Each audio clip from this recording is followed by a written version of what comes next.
Alhamdulillah wassalatu wassalamu ala Rasulillah Muhammad sallallahu alaihi wasallam wa ala alihi wa ashabihi radhiyallahu anhum wa man tabi'ahum bi ihsan ila yaumil qiyamah. Ayolah ikhwah al-mustami'in wal mustami'at pendengar Radio Hidayah 103.4 FM di Kota Pekanbaru dan sekitarnya atau yang mendengarkan melalui streaming kami www.radio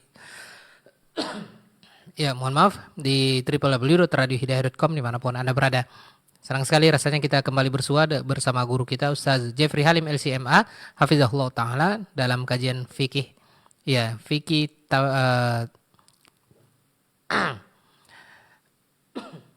ya, mohon maaf. Dalam kajian rutin setiap Selasa qabla asar atau sebelum asar dalam lanjutan pembahasan kitab Matan Abu Syuja atau Al-Ghayah wa Taqrib atau fikih bermadhab Syafi'iyah. Baik kaum muslimin kita akan dengarkan bab yang baru yaitu pembatal-pembatal puasa. Sebelumnya kita dengarkan ya syarat-syarat tentang ibadah puasa. Baik sebelum kita dengarkan itu dia pembahasan kita di edisi hari ini. Hari Selasa kita berada di tanggal 13 bulan Jumadal Ula atau Jumadil Awal 1447 Hijriah atau bertepatan tanggal 4 November 2025. Baik, kita buka dengan sapaan hangat kepada guru kita Ustaz Jeffrey Halim LCMA Hafizahullah Ta'ala. Assalamualaikum ya Ustazana. Waalaikumsalam warahmatullahi wabarakatuh. Masya Allah. Kaifa haluka ya Ustazana? Alhamdulillah, khair, hayakumullah, wa barakallahu fiik. Nah, wa fika barakallahu ya Ustazana wa barakallahu fikum. Pendengar dan pemirsa dimanapun antum wa antuna berada, langsung saya kita dengarkan. Ini dia pembatal-pembatal ibadah puasa. Dari studio kami mengucapkan selamat menimba ilmu syar'i dan kepada Ustaz langsung saya kita persilakan. Falyatafaddal mashkura. Bismillahirrahmanirrahim. Alhamdulillah. Hamdan yuwafi ni'amahu wa yukafi mazida. Ya Rabbana lakal hamdu kama yanbaghi li jalali wajhika wa 'azimi sultanik. Asyhadu an la ilaha illallah wahdahu la syarika lah. وأشهد أن محمدا عبده ورسوله رب اشرح لي صدري ويسر لي أمري واحلل عقدة من لساني يفقه قولي اللهم زدنا علما وارزقنا فهما اللهم علمنا بما ينفعنا وانفعنا بما علمتنا إنك على كل شيء قدير اللهم يا حي يا قيوم برحمتك نستغيث فأصلح لنا شأننا كله ولا تكلنا إلى أنفسنا طرفة عين. Kaum muslimin dan muslimat, para pemirsa dan pendengar dimanapun antum dan antuna berada, yang semoga senantiasa dirahmati dan diberkahi oleh Allah Subhanahu wa Ta'ala. Kita lanjutkan membaca kitab Matan Abi Syuja, ya, sebuah kitab fikih bermadzhab Asy-Syafi'i yang ditulis oleh Syekh Ahmad bin Al-Husain bin Ahmad Al-Asfahani rahimahullahu taala, yang lebih dikenal dengan Al-Imam Abu Syuja'. Masih tentang masalah puasa yang akan kita bahas di siang hari ini adalah tentang mubtilatus siyam, ya, pembatal puasa. Di sini beliau mengatakan rahimahullah, walladzi yuftiru bihi as-shaimu asyaratu asya'. Perkara yang membatalkan puasa seseorang ada 10 perkara. Ya, perkara yang membatalkan puasa seseorang ada 10 macam ataupun 10 perkara. Yang pertama beliau mengatakan ma wasala amdan ilal jawfi war ra'si. Ya. Yang pertama adalah sesuatu yang masuk secara sengaja baik ke dalam rongga perut ataupun kepala. Ya, baik ke dalam rongga, al-jauf, dan juga ar-ra's, kepala. Kemudian yang kedua, wal huknah fi ahadis sabilaini. Ya, ini yang kedua. Dia adalah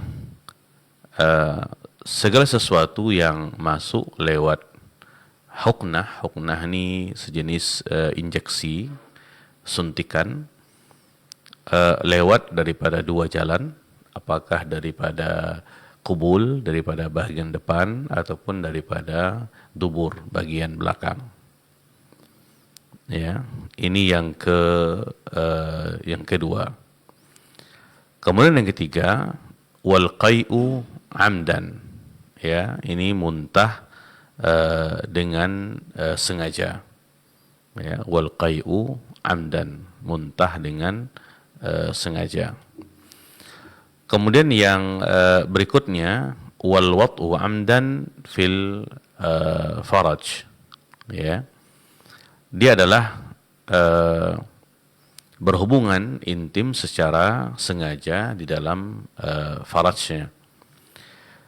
Kemudian yang berikutnya, wal inzal an mubasyarah. Ya. Wal inzal an mubasyarah, keluar mani karena bersentuhan langsung. Ya. Kemudian yang berikutnya, wal haid. Ya, haid. Kemudian yang berikutnya, wan nifas. Ya, kemudian setelah wan nifas adalah wal junun. Ya, ini orang gila yang hilang akalnya. Kemudian yang ke-9, wal ighma kullal yaum. Ya, pingsan sepanjang hari. Wal ighma kullal yaum, pingsan sepanjang hari. Kemudian yang terakhir yang ke-10 adalah wariddah, murtad daripada agama Islam. Kaum muslimin dan muslimat, para pemirsa dan pendengar yang dimuliakan oleh Allah Subhanahu wa taala. Ini dia yang disebutkan oleh beliau di mazhabnya Asy-Syafi'i, 10 perkara yang dapat membatalkan ibadah puasa, yang mana ketika seseorang melakukan satu di antara 10 ini, maka secara otomatis puasanya akan batal dan dia mesti mengqadha'nya di hari yang lainnya di luar daripada ibadah, di luar daripada bulan Ramadan. Ya, ketika seseorang melakukan satu di antara 10 perkara ini dengan sengaja, dengan penuh kesadaran, maka secara otomatis puasanya akan batal, sehingga dia harus mengganti puasanya tersebut di bulan-bulan yang lainnya. Baik kaum muslimin dan muslimat, para pemirsa dan pendengar yang dimuliakan oleh Allah Subhanahu wa taala. Yang pertama yang disebut oleh beliau rahimahullah, ya, dia adalah ma wasala amdan ilal jawfi war ra's. Jadi di sebagian daripada naskah yang di buku ini itu adalah awil ra's, ya, jadi bukan waw tapi au, ya. Sehingga di sini ada yang mengatakan bahwasanya kalimat ma wasala amdan ilal jawfi awil ra'si ini dua pembatal.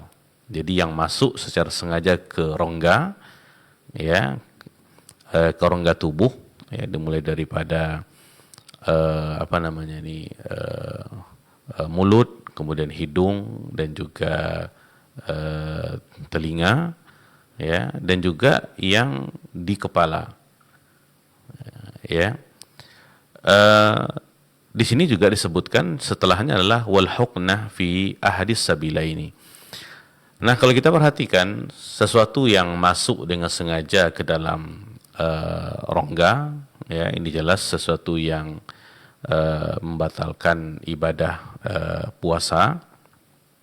Ya, sedangkan kalau kita perhatikan di sini di mazhabnya Asy-Syafi'iyah, termasuk ke dalam rongga di sini adalah lubang yang ada di bagian mulut dan juga telinga dan juga hidung, ya, dan juga yang dari perut, ya. Nah, ketika masuk secara sengaja sesuatu daripada rongga-rongga ini, maka secara otomatis itu akan membatalkan ibadah puasa. Sedangkan seperti celak, ya, yang masuk di bahagian mata, ini mata di mazhabnya Asy-Syafi'iyah tidak termasuk rongga, sehingga ketika seseorang membutuhkan obat tetesan mata, ya, terkhusus di siang Ramadan, maka itu tidak membatalkan puasanya, karena di mazhabnya Asy-Syafi'iyah itu bukan termasuk rongga yang ada di mata ini. Nah, sehingga apapun yang semakna dengan ini, ya, maka itu membatalkan puasa, ya, membatalkan ibadah puasa. Eh, yang paling inti adalah jelas makan dan minum, ya, di siang Ramadan ini jelas membatalkan ibadah puasa. Kemudian juga sesuatu yang semakna dengannya, ya, yang dia masuk ke rongga ini, termasuk diantaranya adalah yang ketiga ataupun yang kedua, wal huknah fi ahdis sabilaini, ya, injeksi yang masuk daripada salah satu daripada dua jalan, apakah daripada depan itu kubul ataupun daripada arah belakang yaitu dubur, ya. Maka seperti impus contohnya, karena impus ini adalah fungsinya sama seperti makan dan minum yang bisa meningkatkan daya kekuatan seseorang, sehingga dan juga dia masuk daripada rongga, sekalipun tidak daripada rongga tetapi dia fungsinya sama dengan makan dan minum, ya, yang bisa meningkatkan daya seseorang, ya. Nah, apapun yang semisal dengannya yang bisa meningkatkan daya seseorang, ya, yang dia bukan berbentuk makan dan minum, apakah masuk daripada mulutnya atau daripada hidungnya atau daripada telinganya, maka ini tidak membatalkan ini, maka ini akan membatalkan puasanya. Tapi kalau seandainya sesuatu itu tidak berfungsi seperti makan dan minum, ya, maka itu tidak membatalkan. Di sini kalau kita perhatikan terjadi khilaf di antara para ulama tentang masalah ini. Namun di mazhabnya Asy-Syafi'iyah kalau kita perhatikan setiap yang masuk, ya, dengan sengaja ke rongga, ya, apakah itu berbentuk huknah tadi, injeksi, suntikan yang dimasukkan melalui salah satu di antara dua jalan, yaitu kubul dan juga dubur, maka itu akan membatalkan ibadah puasa, ya. Nah, di sini para pemirsa dan pendengar yang dimuliakan oleh Allah Subhanahu wa taala, berbeda kalau seandainya sesuatu itu dikeluarkan daripada rongga, itu tidak membatalkan. Yang membatalkan itu adalah yang dimasukkan. Oleh karena ketika seseorang menelan ludah, ya, itu tidak membatalkan puasa karena memang itu sudah berasal daripada dalam tubuh, gitu. Nah, di sini kalau kita perhatikan berbeda kondisinya ketika seseorang makan dan minum, ya, dengan tidak sengaja. Maka seberapa banyak pun yang dia makan dan minum, kalau dia melakukannya tanpa sengaja dan dia tidak tahu ketika itu dia sedang puasa, maka itu tidak akan membatalkan ibadah puasanya. Maka di sini beliau mengatakan ma wasala amdan, dengan sengaja. Ya, berarti kalau tidak sengaja, betul-betul tidak sengaja, apalagi kalau seseorang bisa jadi dia jarang-jarang untuk berpuasa. Nah, di awal-awal Ramadan yang dia berpuasa, dia tidak ingat dia sedang berpuasa sehingga dia mengira itu hari biasa, kemudian dia makan dan minum, ya, di luar kesadarannya, ya, dia tidak tahu dia sedang berpuasa. Nah, dalam keadaan seperti itu tidak akan membatalkan ibadah puasanya. Ini sesuai dengan hadis Nabi Shallallahu Alaihi Wasallam yang dikeluarkan oleh Bukhari dan Muslim, muttafaqun alaih, hadis daripada Abu Hurairah radhiyallahu an. Nabi Shallallahu Alaihi Wasallam bersabda, "Man nasiya wa huwa shaimun fa akala aw shariba falyutimma shaumah fa innama at'amahu Allah wa saqah." Barang siapa yang lupa sedang ia dalam keadaan berpuasa lantas ia makan dan minum, maka Nabi memerintahkan kepada orang yang lupa itu falyutimma shaumah, maka hendaklah dia menyempurnakan ibadah puasanya. Ya, jadi ketika dia ingat makanan yang ada di mulutnya dia buang, kemudian dia berkumur-kumur, ya, kemudian juga ketika dia minum, kalau seandainya sudah sampai ke tenggorokannya dibiarkan saja, tapi kalau masih di mulut dibuang.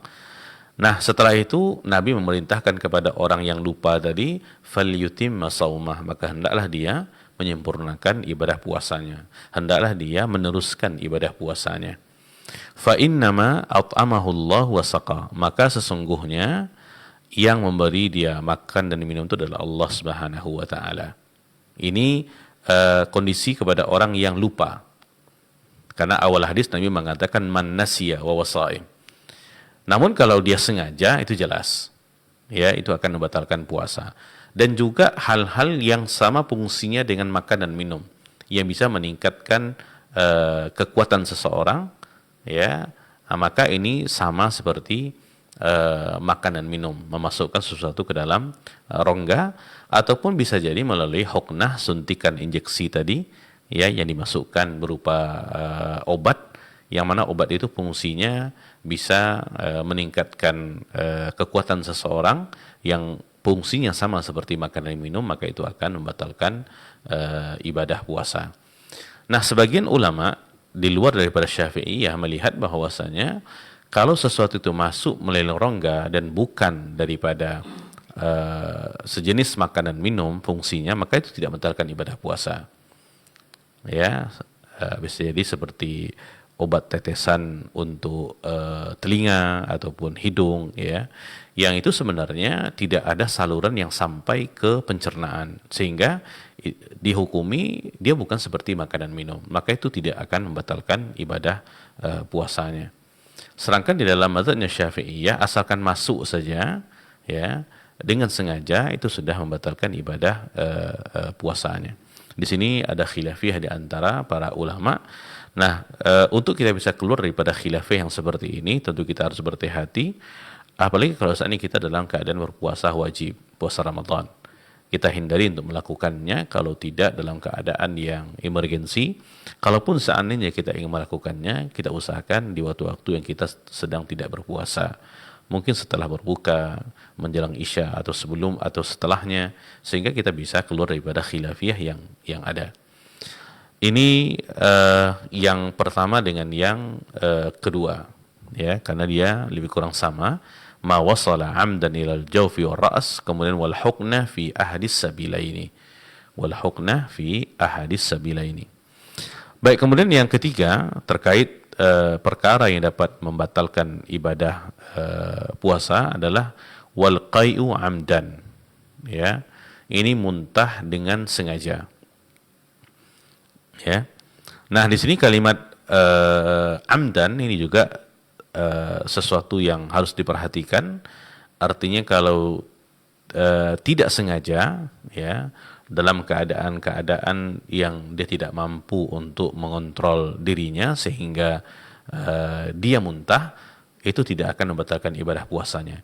Yang membatalkan itu adalah ketika dia muntah dengan sengaja. Dia melakukan sesuatu perbuatan ataupun perkara yang dapat memancing sehingga dia muntah. Ya, bisa jadi ketika itu dia masukkan jarinya ke dalam mulutnya, ya, kemudian dia muntah. Ini yang membatalkan ibadah puasa. Jadi ada unsur kesengajaan untuk dia muntah. Tapi kalau seandainya sesuatu yang tidak mampu untuk dia kontrol, untuk dia kuasai dirinya, justru malah muntah itu yang menguasai dirinya, sehingga ketika terbau sesuatu dia muntah, atau ketika dalam perjalanan contohnya dia muntah atau apapun itu yang tidak mampu dia kontrol, maka itu tidak akan membatalkan ibadah puasanya selama ketika dia melanjutkan puasanya itu tidak memudaratkan kepada dirinya. Di dalam sebuah hadis daripada Abu Hurairah, Nabi SAW bersabda, "Man dzara'ahu qai'un wa huwa sha'imun falaysa 'alaihi qada'un wa in istaqa'a falyaqdi." Nabi mengatakan sallallahu alaihi wasallam, barang siapa yang muntah menguasainya, nah di sini muntah tidak sengaja maksudnya, wa huwa sha'im, sedangkan dia sedang berpuasa. Ya, maka Nabi mengatakan kepada orang yang muntah tidak sengaja tersebut, falaisa alaihi qada, maka tidak ada qada baginya. Dia tidak perlu untuk mengganti puasanya itu. Artinya dia tetap boleh untuk melanjutkannya. Wa in istaqa'a falyaqdi. Namun apabila dia muntah dengan sengaja, istaqa, memang dia melakukan sesuatu yang membuat dia muntah, seperti yang kita contohkan tadi, ketika dia berpuasa, kemudian dengan sengaja dia memasukkan jarinya ke dalam mulutnya dengan niat memang dia ingin memuntahkan sesuatu. apakah memang karena ingin membatalkan puasanya, maka Nabi mengatakan kepada orang yang istaqa'a tadi, muntah dengan sengaja, falyaqdi, wajib bagi dia untuk membayar qada daripada puasanya itu. Ini hadis dikeluarkan oleh Abu Dawud, Ibnu Majah dan Tirmizi, dan juga hadisnya disahihkan oleh Syalbani rahimahullah di dalam silsilah hadis as-sahihah. Ya, ini muntah dengan sengaja. Berarti kalau tidak sengaja maka itu tidak akan bermasalah kepada puasanya. Baik, kemudian yang keempat, wal wat'u amdan fil farji. Ya, ini berhubungan intim sengaja di kemaluan, apakah halal ataupun haram. Ya, ini sesuatu yang dapat membatalkan ibadah puasa. Ya. Nah, di sini yang perlu diperhatikan ya adalah perkara-perkara seperti ini ya, bisa jadi ini terjadi karena memang ada hal-hal yang menjerumuskannya ke dalam hal-hal seperti itu ya, muqaddimah-muqaddimahnya. Makanya orang-orang yang berpuasa, terutama bagi orang-orang yang tidak mampu untuk mengontrol syahwatnya ya, ketika dia melakukan hal-hal yang menjurus kepada persetubuhan, maka sebenarnya dia tidak melakukannya. Ya, seperti mungkin mencium istrinya di siang Ramadan. Ya, ini terkhusus kepada orang-orang yang memang tidak mampu untuk mengontrol syahwatnya, sehingga perkara-perkara ini walaupun tidak sampai untuk menyetubuhi, ya, tapi kalau seandainya itu justru malah membawanya ke dalam hal itu, ini jelas akan membatalkan ibadah puasanya. Maka dilarang bagi seseorang yang seperti itu untuk melakukannya. Ya. Nah, di sini kalau kita perhatikan di dalam ayatnya, di dalam surah Al-Baqarah ayat 187, Allah Subhanahu wa taala berfirman, "Wa kulu washrabu hatta yatabayyana lakumul khaytul abyadu minal khaytil aswadi minal fajr. Thumma atimmus siyama ilal lail wa la tubashiruhunna wa antum aakifuna fil masajid." Ya, ini dalil yang menunjukkan bahwasanya bersetubuh ya di siang Ramadan itu akan membatalkan ibadah puasa. Allah Subhanahu wa taala mengatakan, dan makan minumlah hingga terang bagimu benang putih dari benang hitam. Ya, yaitu fajar. Kemudian sempurnakanlah puasa sampai datangnya malam. Tetapi Allah Subhanahu wa taala mengatakan, wala tubashiruhunna wa antum akifuna fil masajid. Janganlah kamu campuri mereka, istri-istrimu, sedang kamu sedang beriktikaf di masjid. Kalimat tubashiruhunna ini maksudnya adalah menyetubuhi. Ya. Nah, ini perkara-perkara yang harus dijauhkan oleh seseorang ya, karena ketika dia melakukannya ya, maka akan batal secara otomatis ibadah puasanya. Baik, kemudian yang berikutnya adalah wal inzal al mubasyarah. Ya. Ini keluar mani karena bercumbu ya. Bisa jadi karena bersentuhan ya tanpa ada pembatas ya, atau bisa jadi melalui tangan seperti onani ya, ini jelas akan membatalkan ibadah puasa. Tapi kalau seandainya keluar mani tanpa hal-hal seperti tadi, tanpa bersentuhan ya, seperti seseorang ketika dia di siang Ramadan dia tidur kemudian dia mimpi basah keluar maninya, maka ini tidak ada masalah. Ya. Nah, ini tidak ada masalah. Juga disamakan seperti orang-orang yang terfikirkan olehnya hal-hal seperti itu kemudian keluar. Ya. Nah, ini tidak membatalkan ibadah puasa. Yang membatalkan itu adalah ketika keluar dengan sesuatu yang memang dilakukan dengan sengaja, yang itu bisa sebenarnya dia kontrol dirinya.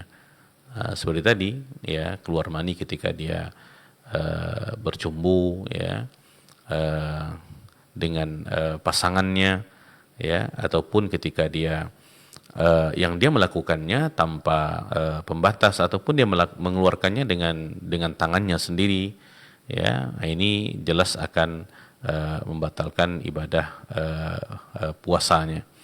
Ya, namun kalau seandainya itu sesuatu yang dia tidak bisa mengontrol dirinya, ya, yang dia tidur, ya, seseorang yang tidur mungkin setelah dia sholat subuh, kemudian dia menunggu syuruk, kemudian dia tidur, kemudian dia terbangun, tiba-tiba dia mendapatkan dia mimpi basah, maka hal seperti ini tidak menjadi masalah. Artinya dia mandi junub, kemudian dia tetap boleh meneruskan ibadah puasanya.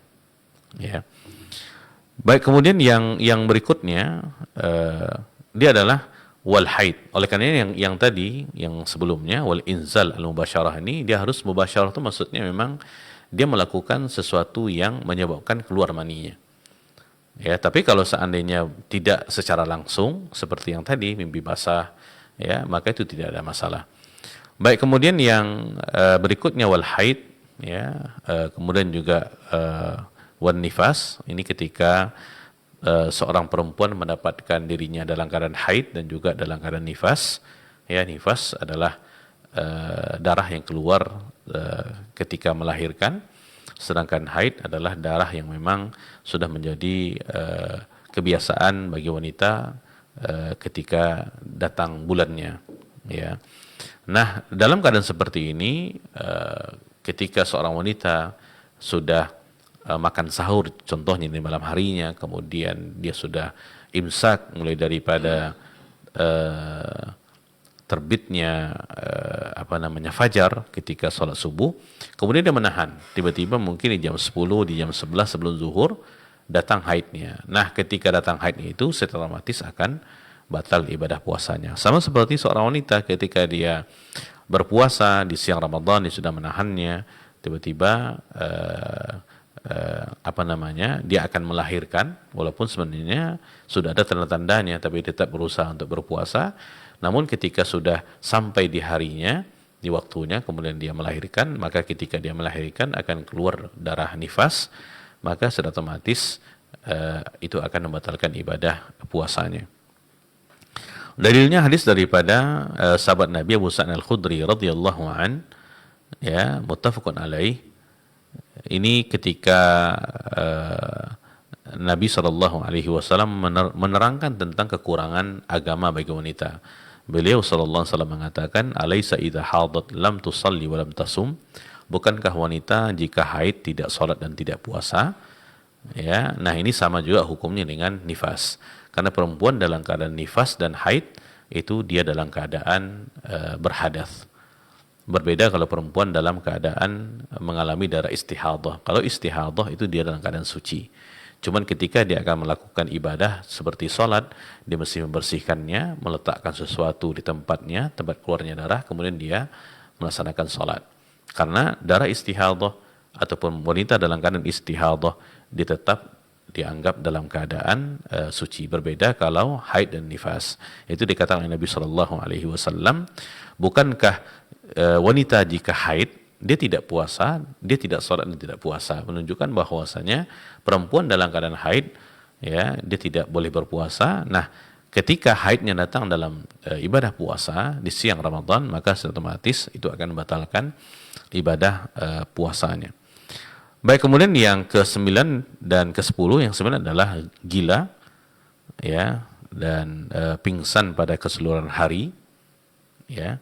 Ini disatukan, gila dan pingsan pada keseluruhan hari, ya, gila hilang akalnya, dan pingsan disebutkan oleh sebagian para ulama kalau dia irma'nya itu tidak sepenuh hari, ya, artinya tidak dari pagi sampai ke sore menjelang berbuka, maka tidak ada masalah. Contoh kalau dia irma' pingsan mungkin dalam kurun waktu sejam 2 jam, ya di pagi hari, kemudian dia kembali siuman setelahnya, maka itu tidak akan membahayakan kepada ibadah puasanya selama dia tidak melakukan pembatal-pembatal yang lainnya, seperti mungkin dia minum, dia makan. Biasanya kalau seseorang dalam keadaan pingsan bisa jadi diberi minum oleh temannya untuk dia bisa sadar kembali. Nah, ketika dia diberi minum, dia minum, jelas akan batalkan ibadah puasanya. Tapi kalau seandainya dia pingsan sebentar, tidak sepenuh hari, ini tidak ada masalah. Tapi kalau dia pingsan sepenuh hari di mazhabnya Asy-Syafi'i yang kita baca ini, itu akan membatalkan ibadah puasanya. Jadi dia pingsan daripada pagi sampai ke sore, ya, terutama bagi orang-orang yang mungkin dalam keadaan koma, naudzubillah, dalam mengalami sakit yang berat sehingga dia koma, tidak hilang kesadarannya, ya, bisa jadi dalam jangka waktu yang cukup panjang, maka ini akan membatalkan ibadah puasanya. Yang ke-10 terakhir adalah murtad, ini keluar daripada agama Islam, itu ar-riddah. Ya, jelas ketika seseorang murtad, ya, naudzubillah, daripada Islam, maka secara otomatis itu akan membatalkan ibadah puasanya. Ini dia para pemirsa dan pendengar yang dimuliakan Allah Subhanahu wa taala, ada 10 pembatal ibadah puasa disebutkan dalam mazhabnya Asy-Syafi'iyah, ya, mulai daripada masuknya dengan sengaja ke dalam rongga, kemudian juga injeksi daripada salah satu jalan, kemudian muntah dengan sengaja, bersetubuh dengan sengaja di kemaluan, keluar mani secara langsung, haid dan nifas, junun, ini adalah hilang akal, kemudian wariddah, ini ketika seseorang keluar daripada agama Islam. Baik, mungkin demikian yang dapat kita sampaikan, mudah-mudahan bermanfaat. Wassallallahu wassallam ala nabiyina Muhammadin wa ala alihi washabihi wasallim. Wassalamualaikum warahmatullahi wabarakatuh. Waalaikumsalam warahmatullahi wabarakatuh. Jazakallahu khairan kita ucapkan kepada Ustaz Jeffrey Halim LCMA hafizahullah taala. Demikian pembahasan tentang pembatal ibadah puasa.